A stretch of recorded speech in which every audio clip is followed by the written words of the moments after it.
This episode of Man's Alchemy and Spiritual Quest from the Occulted Ledger series is brought to you by Vizkard Studio.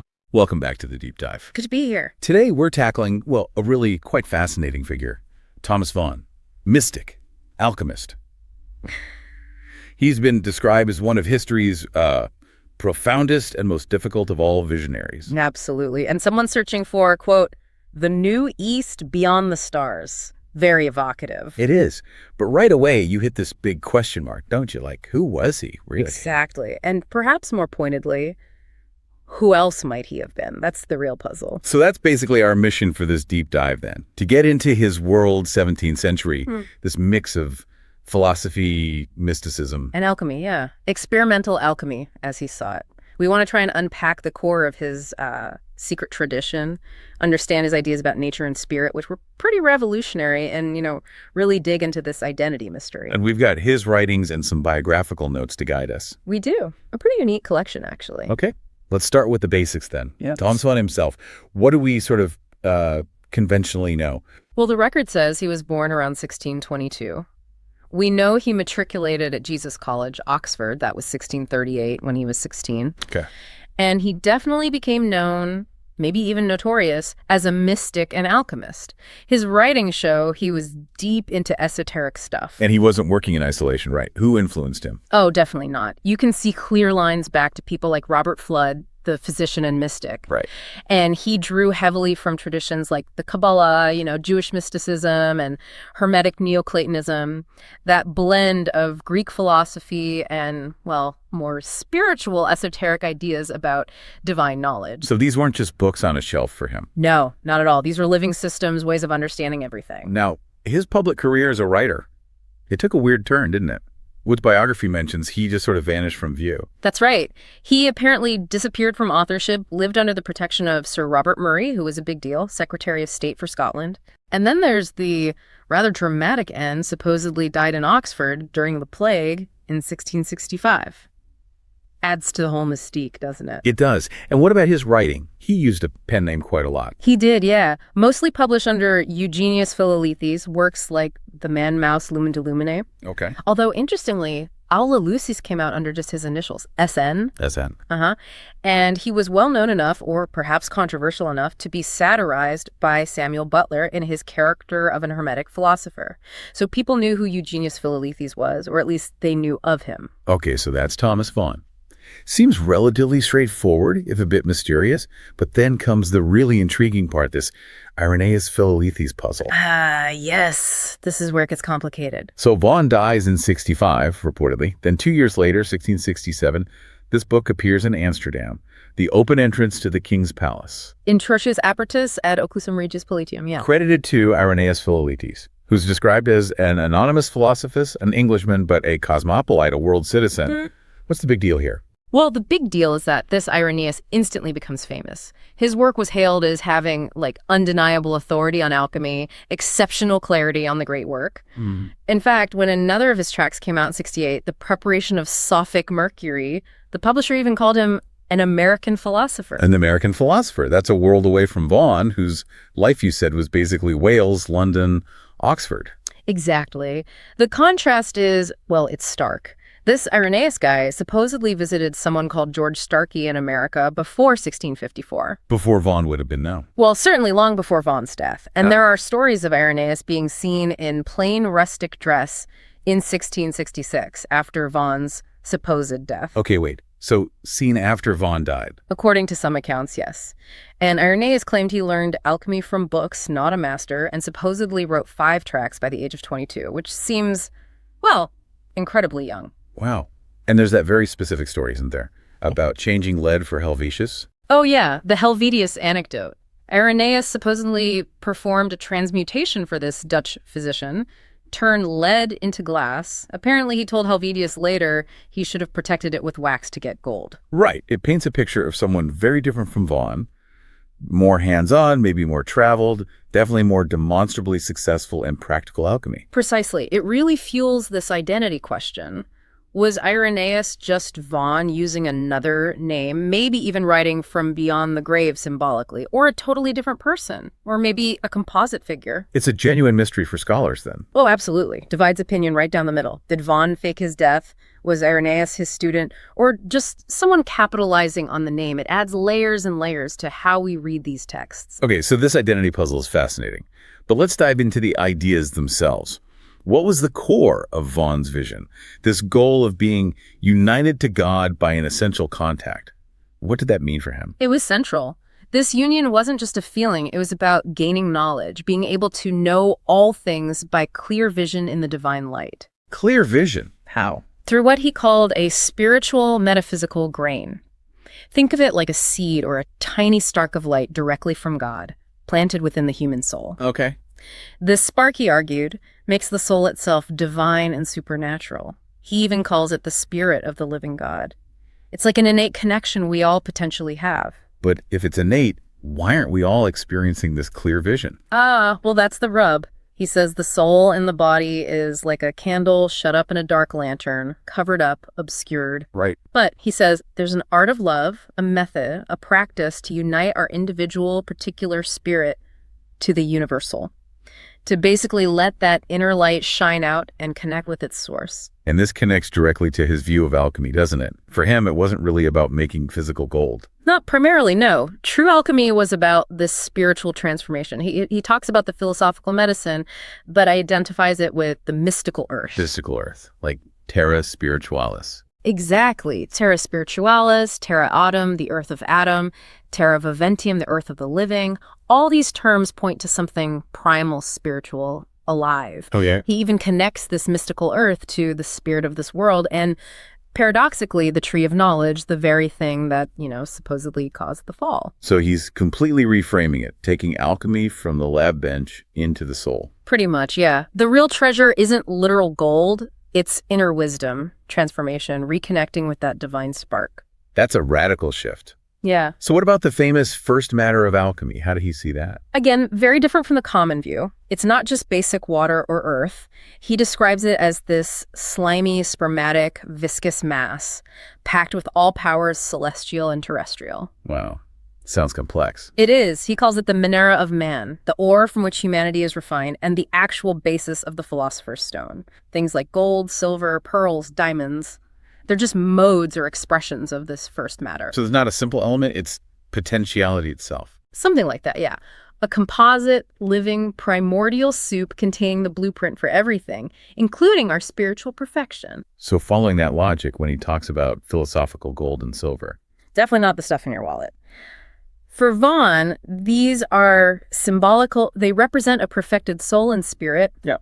His medicine is therefore a spiritual substance. And the stone itself. The stone becomes the touchstone which transmutes everything, meaning it transforms the person, their state of being, leading to enlightenment, not just changing lead into gold.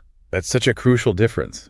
Now, given how radical these ideas were, how did he stack up against the intellectual establishment of his day? Oh, he was sharp. A real critic. He particularly went after the scholastic philosophers, the Aristotelians. Right, you mentioned that. What was his beef with them? He basically saw their philosophy as all talk, no substance. All discipline and no doctrine, he said. A mere timpani of terms. A what? A timpani like a swelling full of air, just empty words, rhetoric based on fancies and notions, not on actual experience. That's pretty blunt for the 17th century. Incredibly bold. He flat out says he prefers a private truth to a public error. He claimed that what he was revealing, this deeper stuff, had never hitherto have been discovered by those stuck in literal interpretations, whether of scripture or nature. So he's championing direct experience over book learning and tradition. Absolutely.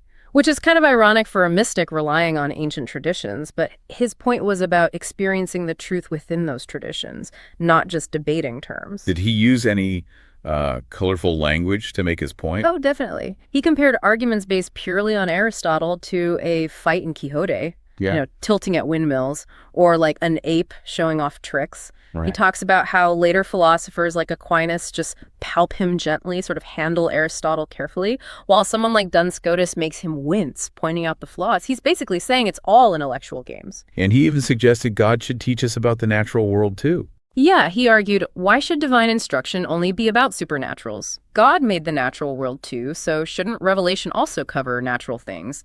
It's a call for a unified understanding, bridging the spiritual and physical. This leads nicely into his idea of a true ancient wisdom, doesn't it? What was that about? He had this core belief in an original, pure revelation given by God to the earliest humans: Adam, Noah, Abraham, Isaac, Jacob. All secrets, physical and spiritual, were known then. And this knowledge, this magic as he called it, was passed down. Exactly. Through figures like Moses and Joseph, it formed a secret tradition, a hidden stream of wisdom. He had some interesting takes on Moses' miracles, didn't he? Not literal interpretations. Right. He cites things like the rod becoming a serpent, rivers turning to blood, dust to lice. Standard biblical stuff. But he sees them differently, and the one he really highlights is Moses burning the golden calf, grinding it to powder, and making the Israelites drink it. Vaughan calls that a strange kind of spice and an art as strange as the spice. So not just a punishment, but some kind of alchemical or symbolic act. Precisely. For Vaughan, these weren't just divine magic tricks. They were demonstrations of this deep, ancient understanding of nature's secrets, proving that this magic was real and powerful. And the goal of recovering this secret tradition was To restore the original similitude in Adam, to reconnect human nature back to the divine potential it had lost. It's about reclaiming that original state of unity and knowledge. Okay, let's get practical, or as practical as Vaughan gets. The Philosopher's Stone. If it's not literal gold, what is it? He calls it no mineral, no vegetable, no animal, but a system, as it were, of all three. Yeah, it's super complex, almost like a living principle. He calls it the seed of the greater animal, even a miraculous hermaphrodite containing both male and female principles, active and passive. Okay. And he's very clear, don't look for it in ordinary gold or silver or metals. That's not where it is. It's subtle, internal. And the process requires specific conditions, right? Like this philosophical fire. Crucial element. And again, not your everyday fire. It's a close, airy, circular, bright fire. He describes it as moist, temperate, natural heat. Moist fire. Sounds contradictory, doesn't it? But it suggests a gentle, internal, nurturing warmth found at the root and about the root, implying it's fundamental foundational. Its job is to stir up and strengthen the inward oppressed fire of the chaos. So it's like an inner catalyst, igniting our own latent potential. That's a great way to put it. It's about activating the hidden energy within the chaos of our ordinary state, refining it. And what about the philosophical salt? What role does that play? He presents the salt as the true grain, the actual seed not only of this world but of the next. It's the core principle of stability and structure within the transformation. Okay. He calls it a living water, wherein there dwells a divine fire, and this fire binds the parts thereof to himself. It's even the water that wets, not the hand. So again, highly symbolic, a spiritual substance, not literal salt or water. Exactly. It's this preserving, structuring, divine principle that holds the whole alchemical transformation together. You get the sense this was intensely personal for Vaughan. He even wrote about his dreams, especially after his wife died. Oh, very much so. Those accounts are incredibly poignant. He dreams of being newly married to my dear wife with his father choosing her. It shows how deeply his personal relationships and spiritual quest were intertwined. And that other dream about the flame. Yes, that's striking. On the night his wife died, he dreamt a flame of a whitish color broke out at his left foot. He saw it as a potential omen of his own death. It really underscores the subjective, visionary nature of his experiences. You also mentioned finding a secret, the oil of Alkali, but then having it taken away. That's right. He said he found it accidentally, but it was, again, taken from me by a most wonderful judgment of God. What does that suggest about this knowledge? It suggests he saw it as incredibly sacred, powerful, and maybe even dangerous. Not something humans could just possess or control at will. It was granted and could be withdrawn by divine power. You had to be worthy, prepared. And stepping back, you can see echoes of Vaughan's ideas in other older wisdom traditions too, right? You mentioned Apollonius of Tyana. Absolutely. There are accounts of Apollonius meeting Brahmins in India who had similar concepts.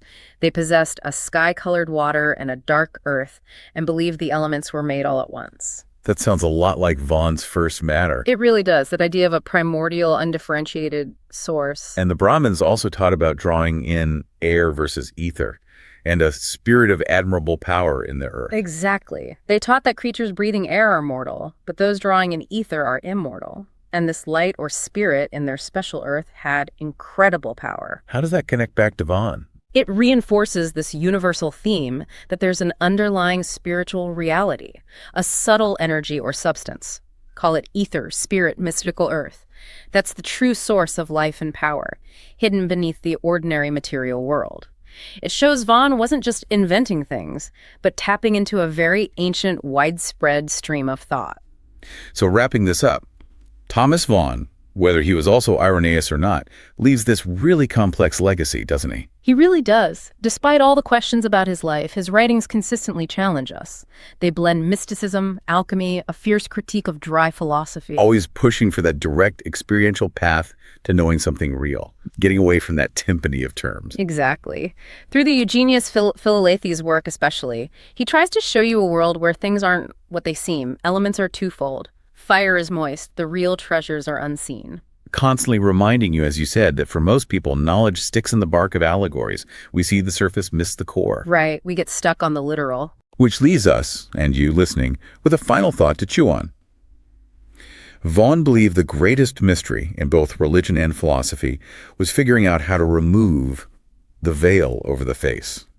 The veil that blocks our view of that intellectual shining light God put inside us. So the question for you is, what hidden first matter or secret fire might be waiting in your own understanding, your own life, if you could just find a way to gently lift that veil and look a bit deeper?